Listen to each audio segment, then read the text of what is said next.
বরঞ্চ সে মন্দিরেরও প্রণামী বাক্স থেকে সোনা দানা টাকা পয়সা চুরি করতে সাহায্য করছে। এরা আসলে ধর্মের জন্য না, ধর্মেন্দ্রের জন্য। ধর্মেন্দ্র মানে হেমামালিনী গড় না, ধর্মেন্দ্র প্রধান যে শিক্ষামন্ত্রী। কারণ এরা এক একটা বড় বড় পুঁজিপতিদের দালাল। রিলায়েন্স কোম্পানির এজেন্ট হচ্ছে ধর্মেন্দ্র প্রধান। তাহলে রিলায়েন্সকে সবকিছু এই সরকার দেয়, তাহলে মন্ত্রিসভা থেকে কখনোই রিলায়েন্স না চাইলে, আম্বানি না চাইলে ধর্মেন্দ্র প্রধান যায় না। গোটা দেশের যৌবন যদি বলে তাও পুলিশ দিয়ে আটকাবে, কিন্তু রিলায়েন্সের দালালি করা ছাড়বে না। এরকম এক একটা মন্ত্রীর বিজেপির নাম বলুন, আমরা বলে দেবো কে আদানির, কে আম্বানির, কে গোয়েঙ্কা, কে বিড়লা। তাহলে সামনে ধর্মের সাইনবোর্ড লাগিয়ে আসলে যারা দেশের খনি, জমি, নদী, বাঁধ, ঝর্ণা, rail, plane, post office, bank লুট করতে চাইছে, এটা তাদের সরকার। সামনে কিছু পোশাক আশাক লাগিয়ে অনেকেরা বুঝেছেন যে হকারদের উচ্ছেদ করছে স্টেশন থেকে, স্টেশন রোড থেকে। তারা এখন বলছে আমরা দুদিন আগে বিজেপিকে ভোট দিয়েছিলাম, এখন মনে হচ্ছে তোকে। যারা কালকে দিল্লিতে সমাবেশে গিয়েছিল আর পুলিশের মোকাবিলা করেছে, তাদের পরিবারের লোকজন বলছে এখন আমাদের ঘুম ভেঙেছে বা ভুল ভেঙেছে। তাই যত সত্য এই সরকারের দুর্নীতির বিরুদ্ধে, কাজের দাবিতে, শিক্ষার দাবিতে লড়াই হবে। আর সে লড়াইয়ের জন্য ঐক্যবদ্ধ হতে হবে। এই জমায়েত, এই মিছিল, এই প্রতিবাদ সম্ভব ছিল না যদি পাঞ্জাবি, হরিয়ানবি, হিমাচলি, দিল্লি, মারাঠি, গুজরাটি, বিহারি আলাদা হয়ে যায়। এই প্রতিবাদ সম্ভব নয় যদি মন্দির, মসজিদ, হিন্দু, মুসলমান, উত্তর, দক্ষিণ, হরিজন, ব্রাহ্মণ, শিয়া, সুন্নি এইভাবে ভাগ হয়ে যায়। তাহলে যারা লুট করছে তারাই এই ভাগ করছে, কিন্তু আলাদা চেহারা নিয়ে করছে, আলাদা স্লোগান দিয়ে করছে, এদের উদ্দেশ্য এক।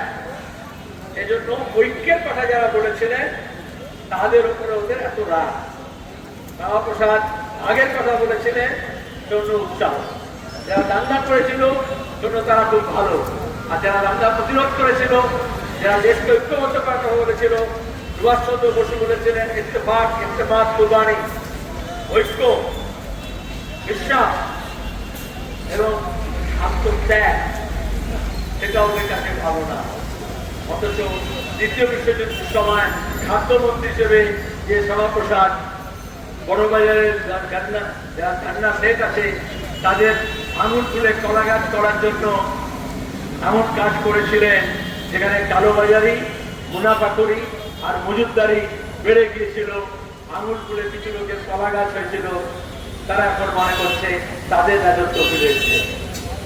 পশ্চিমবঙ্গ, বাংলার মানুষ, তাদের সংস্কৃতি এই বিজেপির সঙ্গে মেলে না। এখন বাংলা ভাষা বলে একটু অমিত শাহ বলছেন যে বাংলা চালু করবে। আর আমরা দীর্ঘদিন ধরে বলেছি, উত্তর ভট্টাচার্য ফাইল সই করেছিলেন যে বাংলায় কাজ করতে হবে। বাংলা মানে মানুষের যে ভাষা, সেই ভাষায় কথা বলতে হবে, কাজ করতে হবে। আদালত হোক, যেখানে হোক, আদালত শুধু ভাষা পাল্টালে হবে না, অন্য ভাষায় কথা বলে। আজকে যখন সুপ্রিম কোর্টে যাওয়া হয়েছে, কালকে দিল্লি পুলিশ যে জুলুম করেছে তার বিরুদ্ধে রিট পিটিশন ফাইল করা হয়েছিল। ফান্ডামেন্টাল রাইটস আছে। যখন গভর্নমেন্ট মানুষের অধিকার হরণ করে, প্রতিবাদ করার ক্ষমতা কেড়ে নিতে চায়, তখন সুপ্রিম কোর্ট হচ্ছে কাস্টোডিয়ান।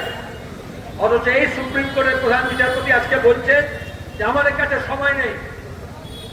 চোর চোরকে স্বস্তি দেওয়ার জন্য রাত বিরেতে কোর্ট বসে যায় ক্ষমতাশালীদের জন্য। আর কালকে পুলিশের জুলুমের বিরুদ্ধে আজকে যখন সুপ্রিম কোর্টে যাওয়া হয়েছে, তখন প্রধান বিচারপতি বলছেন যে আমাদের কাছে অত সময় নেই। যখন উকিল বলেছে যে সব ভিডিও দেখাচ্ছি, পুলিশের কি জুলুম হয়েছে, কি নির্যাতন আক্রমণ হয়েছে, চিফ জাস্টিস অফ ইন্ডিয়া বলছে অত সময় নেই, অত ভিডিও আমরা দেখতে পাবো না। যদি সুপ্রিম কোর্টের সময় না থাকে, চিফ জাস্টিসের সময় না থাকে, যদি আমাকে বলা হয় আদালত অবমাননা করেছে, তাও বলবো তাহলে ছাত্র যুবদের ভগৎ সিং এর কথা অনুযায়ী প্রচারকের ভূমিকা পালন করতে হবে এবং ওই সব ছবি জুলুমের ওই সব ভিডিও মানুষের কাছে নিয়ে যেতে হবে, প্রচার করতে হবে। তাহলে বিজেপির আসল স্বরূপ কি, পুলিশের আসল স্বরূপ কি, সে যাতে মানুষের কাছে প্রতিষ্ঠিত হয়।